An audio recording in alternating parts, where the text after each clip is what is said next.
Okay, Assalamualaikum and good morning everyone. So today we will continue our lecture on wastewater treatment. Okay, I will turn off my video so that I will turn off my camera so that the video will not lag. Okay.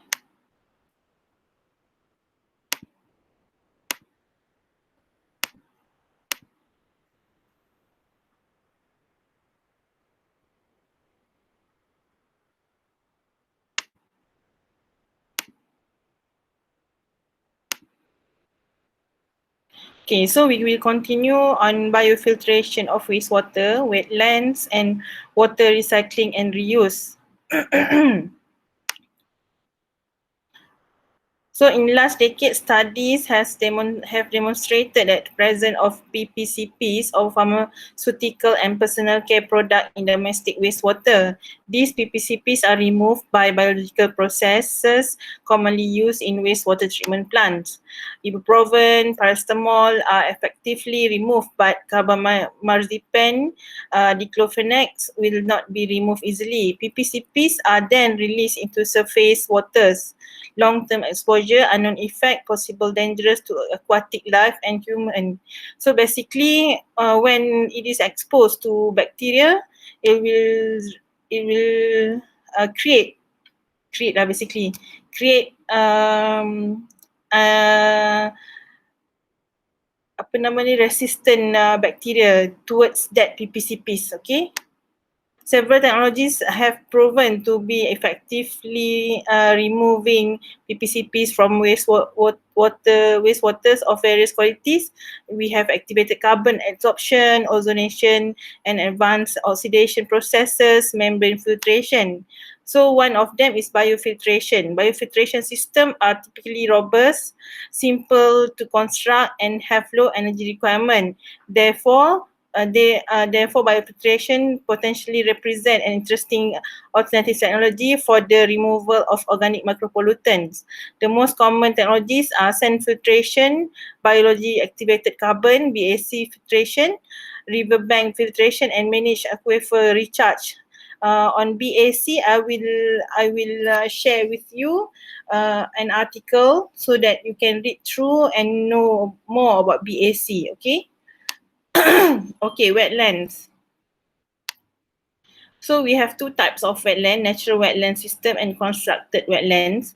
Natural wetland system is a system that filter pollutant from water that flows through on its way to receiving lakes, stream and ocean to improve water quality. Meanwhile, for constructed wetland, use natural processes involving vegetation, soil, and their associated microbial assemble to improve water quality. So how does it work? As water flows through the wetland, suspended solid become trapped by vegetation and settle out. Other pollutants are transformed to less soluble form, some taken up by wetland plants or become inactive. So it provides condition for microorganisms to live, and these microorganisms transform and also remove the pollutant from water. The active reaction zone of constructed wetland is the root zone or rhizosphere. This is where physicochemical and biological process take place that are induced by the interaction of plants, microorganisms, the soil and pollutants. So as we can see here, it is near the rhizosphere. The soil, the roots, contaminant and microorganism. So it will interact with each other lah, basically. So plant use in wetland, we have soft stem bulrush, cattail, pickleweed, red maple and lilies. So how they build the wetland? It frequently constructed by excavating, backfilling and installing water control structures to establish desired hydraulic flow pattern. If the site has highly permeable soil, compacted clay liner is usually installed and the original soil placed over the liner. Wetland vegetation is then planted and allowed to establish naturally. Nitrogen and phosphorus are deposited into wetland from stormwater runoff from areas where fertilizers or manure have been applied and from other sources.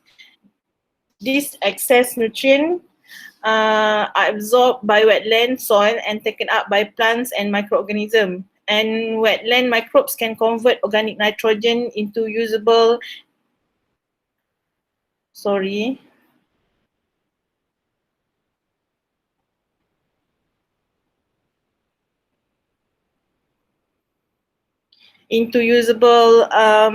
inorganic form of nitrate and ammonium that are necessary for plant growth and into gases that escape to the atmosphere.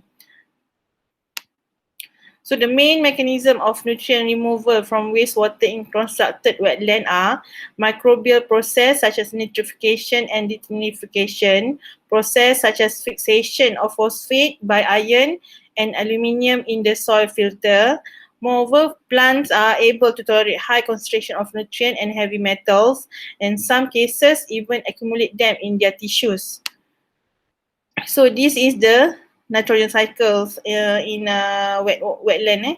So kita boleh tengok kat sini, we have decomposers that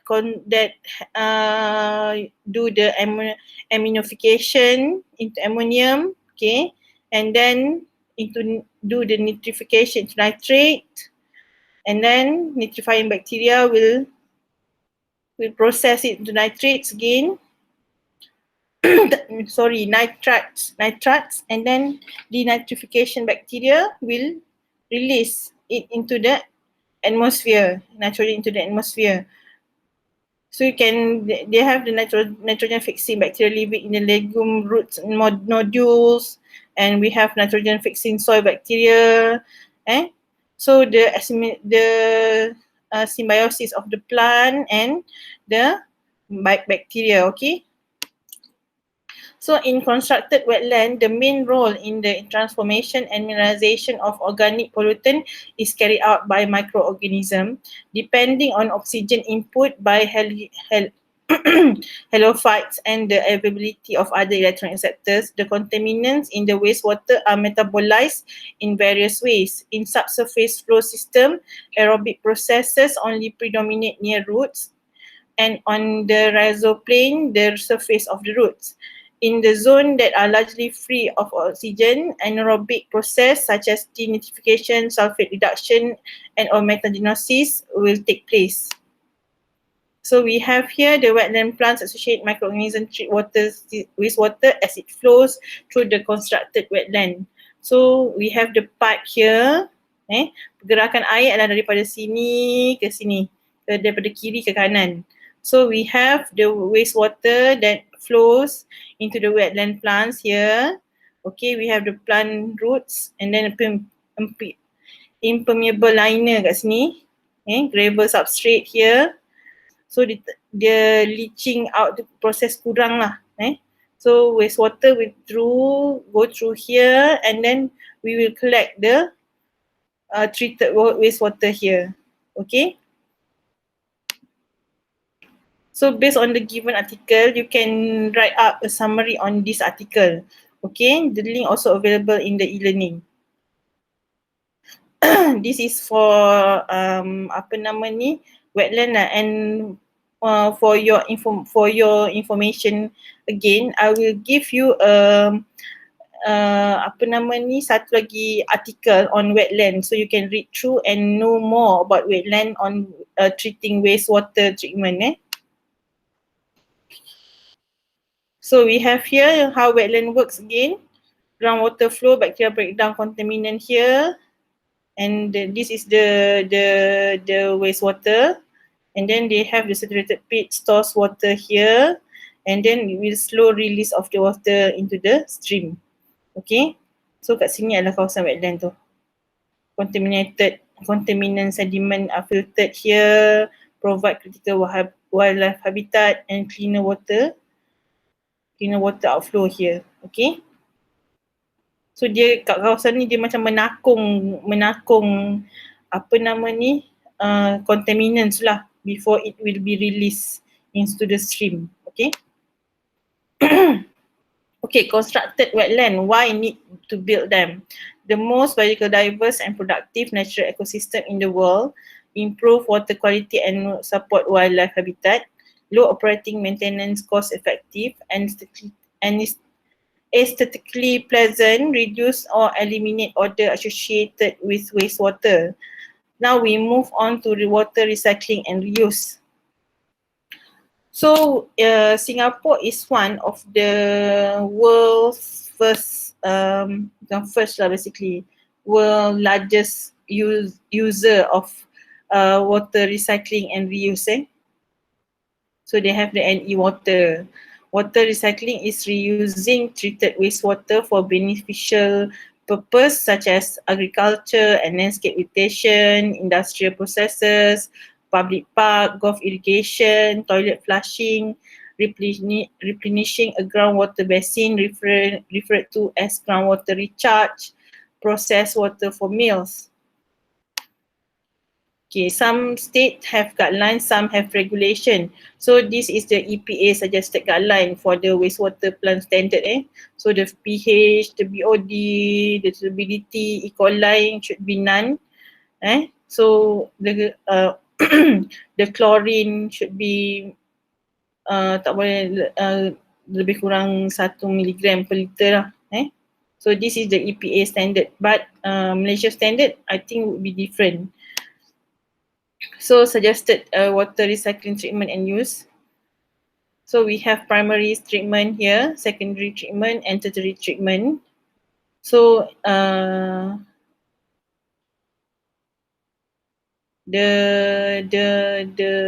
apa tu, semakin ke kanan semakin increasing acceptable level of human exposure. So kalau primary sedimentation ni, primary treatment sedimentation, no users recommended at this stage, this level. Kenapa? Sebab pada waktu ni dia hanya tapis saja, tapis all the sedimentation, dia tapis segala keladak-keladak tu je. But the water still cannot be used, okay? Sebab masih ada bau, masih ada warna yang kurang sesuai untuk penggunaan manusia lah. And then secondary treatment, biological oxidation disinfectant, surface irrigation. So they used for surface irrigation of orchard and vineyard, non-food crop irrigation, restricted landscape groundwater, groundwater recharge of non-potable aquifer, wetlands, habitat stream augmentation, industrial cooling processes. And for tertiary advanced treatment, we have the chemical coagulation, filtration, disinfection.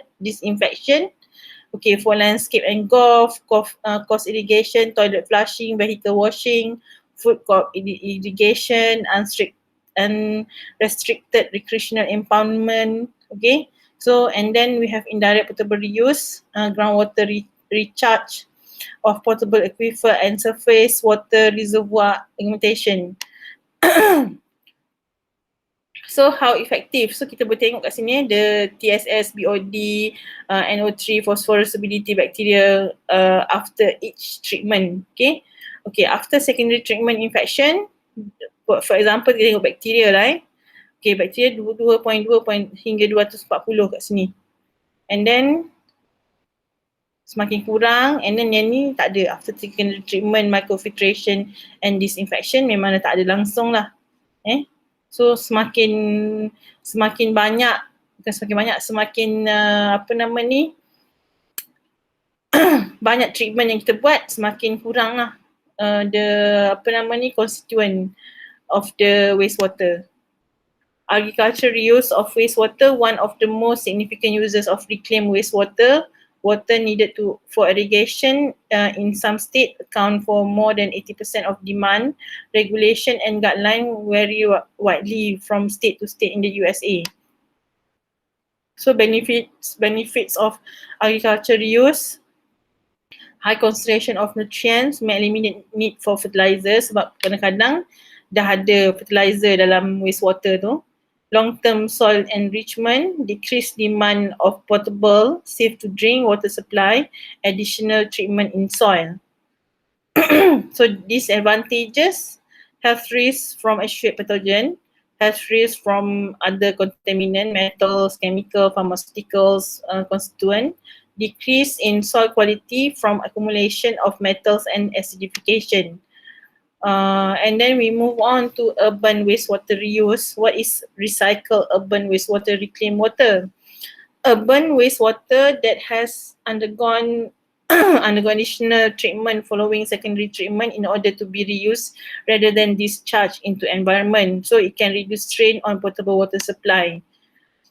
What can urban reclaim water to be used for? Irrigation, commercial, construction, toilet and urinal flushing, fire protection, drinking water in Australia. So reclaimed water system consists of water reclamation facility provide treatment in addition to secondary treatment, and distribution system includes pipelines, storage facility and pumping facilities. Major consideration are public health and reliability of the system. Water must be acceptable quality for intended users. System must be maintained and operated properly. Reclaimed water pipes must be clearly marked between reclaimed water and drinking water supaya tak bertukar. Why reuse wastewater at home? Okay, kat rumah pun kita residential wastewater reuse pun kita boleh guna air di rumah, contoh air hujan, conserve precious drinking water supply through droughts, arid climates, overuse of population or overwhelming supply. Okay, kita pun guna untuk save money sebab jimat bil air, reduce environmental impact associated with wastewater treatment and disposal. And then grey water, water from sink, bathtub, showers, dish washer, laundry, anything except toilets. Toilets kita panggil apa? Ingat lagi tak? So kalau tak ingat boleh refer balik. May contain pathogen, likely to contain other microbes, detergent, effuges, bleach, hair, food, particles, suspended solid, not for potable use, reuse unless tertiary treatment. Simple home water reuse, we can collect that water in bucket, hose from sink drain to outdoor planter box. More complex home water reuse, divert grey water to underground lawn or garden irrigation system. Commercial treatment and reuse system. So basically kalau rumah smart home nowadays, they have the ada pipe khas macam ni lah, divert grey water to underground lawn system, and then they have the water rainwater tank collector untuk so that it can be reused in their house. For example yang ni lah, commercial available grey water treatment and recycling ni dia dekat rumah kat luar ni, so dia kumpul all the grey water kat dalam ni so that it can be reused. Ni contoh lah, kita basuh tangan kat sini, berus gigi apa, and then we use it to flush toilet. Okay. So we have the healthy home system. For example, in Toronto, Canada, they have the biofilter installed in the the house, and then they have the ni untuk air hujan dia kumpul air hujan kat sini. So dia untuk nampak dia punya pipeline lah. Piping lain. Ni septic tank tak campur dengan yang lain. Septic tank tak campur dengan yang lain. So conclusion, many current users for recycled wastewater, varying level of treatment required. Pros, conserve potable waters, reduce effluent to environment, consider healthy and safety precaution necessary, careful planning needed, potential for much greater use in future. So what should you do to save water to prevent pollution? Take shorter shower atau tak mandi langsung. Don't flush. Tak flush toilet or low flush toilet. Check leakage. Avoid toxic chemical for cleaning.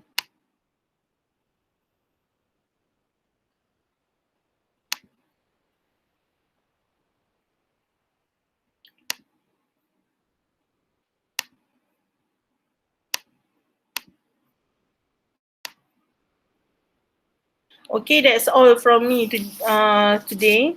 I will upload the the articles in the e-learning, and for the discussion you will need to do a paired discussion, and I will and you need to upload it in the Padlet. Okay, thank you all. See you next week. Bye.